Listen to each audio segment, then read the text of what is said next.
Hello friends, मेरे इस YouTube channel में आप सभी का स्वागत है। तो आज हम देखते हैं government of national capital territory of Delhi amendment bill 2021। यह भी दिल्ली सरकार और केंद्र के बीच एक टकराव की स्थिति बनती दिख रही है इसमें। तो देखें तो भारत में कुल 8 यूनियन टेरिटरी हैं, जम्मू कश्मीर और लद्दाख दोनों के अलग होने के बाद। और इनमें से कुछ यूनियन टेरिटरी में एलजी अपॉइंटमेंट होते हैं, जैसे कि दिल्ली, पुडुचेरी, अंडमान और निकोबार। इनका अपॉइंटमेंट इसलिए किया जाता है ताकि एलजी वहाँ की जो सरकार है वो अच्छे से काम कर रही है नहीं, ये देखने के लिए। तो अभी केंद्रीय गृह मंत्रालय ने सोमवार को लोकसभा में एक विधेयक पेश किया जो एलजी यानी उपराज्यपाल को अधिक शक्तियां देता है। इसी के लिए केंद्र और दिल्ली सरकार के बीच मतभेद है। तो यह विधेयक उपराज्यपाल को कई विवेकाधीन शक्तियां देता है जो दिल्ली के विधानसभा से पारित कानूनों के मामले में भी लागू होती है। जैसे कि जो ये कानून है, तो इसमें दिल्ली गवर्नमेंट का मतलब हो जाएगा एलजी, और प्रस्तावित कानून से यह सुनिश्चित हो जाएगा कि मंत्रिपरिषद या दिल्ली की कैबिनेट के फैसले लागू करने से पहले उपराज्यपाल की राय के लिए उन्हें जो भी फाइल है वो वहाँ भेजना ज़रूरी है। मतलब एलजी के डिसीजन के बिना कोई भी फैसला दिल्ली सरकार नहीं ले सकती। इससे ये विदित होता है कि मंत्रिमंडल का कोई भी कानून लागू करने से पहले उपराज्यपाल की राय लेना ज़रूरी होगा। इससे पहले विधानसभा से कानून पास होने के बाद उपराज्यपाल के पास भेजा जाता था।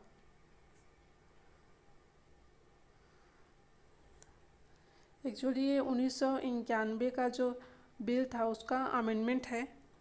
1991 में संविधान के 239 ए अनुच्छेद के जरिए दिल्ली को केंद्र शासित राज्य का दर्जा दिया गया था, और इस कानून के तहत दिल्ली की विधानसभा को कानून बनाने की शक्तियाँ हासिल है।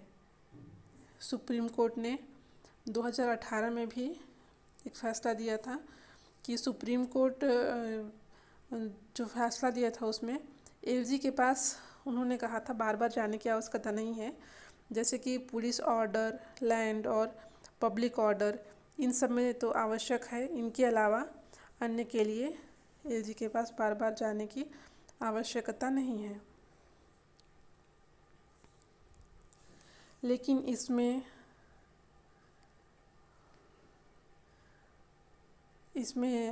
जो गवर्नमेंट है वो कह रही थी कि बहुत सारे जो केसेस हैं वो एलजी को बाद में बताया जाता था या नहीं बताया जाता था, इस तरह की।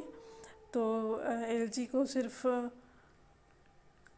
इसलिए एलजी को अभी दिल्ली सरकार कह रही है कि हम इसलिए नहीं चाहते ये कानून, क्योंकि जब ये नियम नहीं लागू था 2018 में, जो सुप्रीम कोर्ट नहीं बोली थी, तो उससे पहले एलजी कुछ फाइल हैं उनको साल दर साल रखी रहती थी, जिससे वो लागू नहीं हो पाता था। दिल्ली सरकार यह कह रही है।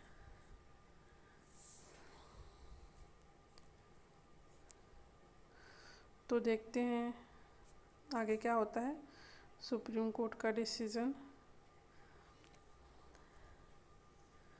क्योंकि सुप्रीम कोर्ट ने तो 2018 में जुलाई में यही कहा था कि मंत्रिमंडल पर एलजी को अपने फैसले के बारे में सूचित करने का दायित्व है और उनकी सहमति अनिवार्य नहीं है, लेकिन अभी वो अनिवार्य कर दी है।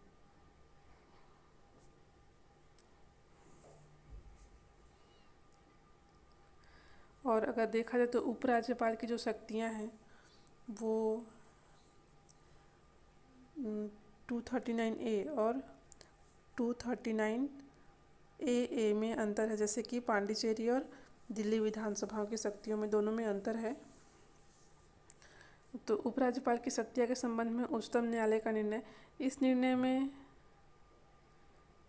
उच्चतम न्यायालय ने टिप्पणी की उपराज्यपाल के पास राज्य सूची के विषयों पर स्वतंत्र रूप से निर्णय लेने के लिए कोई शक्ति नहीं है एवं कोई भी कदम उठाने के लिए निर्वाचित सरकार से परामर्श लेना आवश्यक है, यह निर्णय ली थी। इसके साथ ही कहा कि उपराज्यपाल का यह दायित्व है कि वह राज्य सरकार के मंत्रियों के साथ समन्वय बनाकर कार्य करे और उनके अधिकार क्षेत्र में आने वाले कार्यों को बाधित न करे।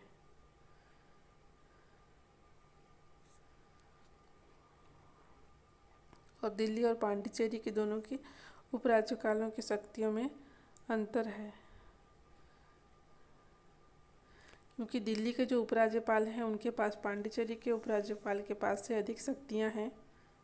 और संविधान के अनुच्छेद 239 और 239A के साथ ही राष्ट्रीय राजधानी क्षेत्र अधिनियम 1991 में स्पष्ट उल्लिखित है कि केंद्र शासित प्रदेश दिल्ली में संघ सरकार की भूमिका होनी भी आवश्यक है। उपराज्यपाल केंद्र सरकार की भूमिका निभाता है।